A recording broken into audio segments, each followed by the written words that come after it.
আরও অনেক আগের কথা বলছি, যখন আমি এফডিসিতে গিয়েছিলাম।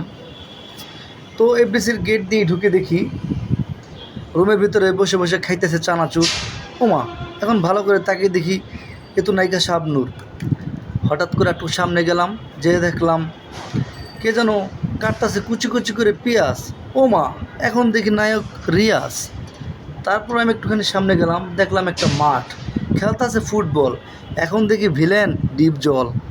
তার একটু পরে একটু সামনে যখন গেলাম, হঠাৎ করে রুমের ভিতরে ঢোকার পরে কারেন্টটা চলে গেল পরে দেখি হাতে নিয়ে কুপি দাঁড়িয়ে আছে লাম্বা নায়িকা পপি। এরপরে যখন একটু সামনে গেলাম, দেখি বসে বসে খাইতেছে গোস।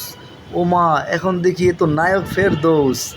এরপরে যখন আমি সামনে গেলাম, আরেকটা রুমেই শুনতে পেলাম করতেছে কে যেন কান্না।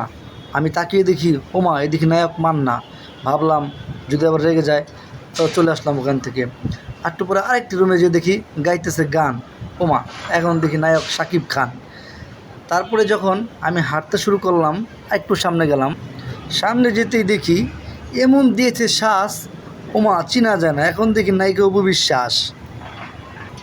একটু যাওয়ার পরে দেখি সেজে আছে বর। এখন দেখি চিত্র ভিলেন মিশা সওদাগর। তারপরে দেখি ওইখানে কে যেন কাটতেছে গাছ। ভালো করে সামনে গিয়ে দেখলাম এ দেখি নায়ক বাপ্পারাজ। তো এসব দেখার পরে যখন আমি গেট দিয়ে বের হতে লাগলাম, তখন দেখলাম হাতে নিয়ে গিফট। এখন দেখি দাঁড়িয়ে আছে চিত্র ভিলেন রাজীব। ধন্যবাদ সবাইকে।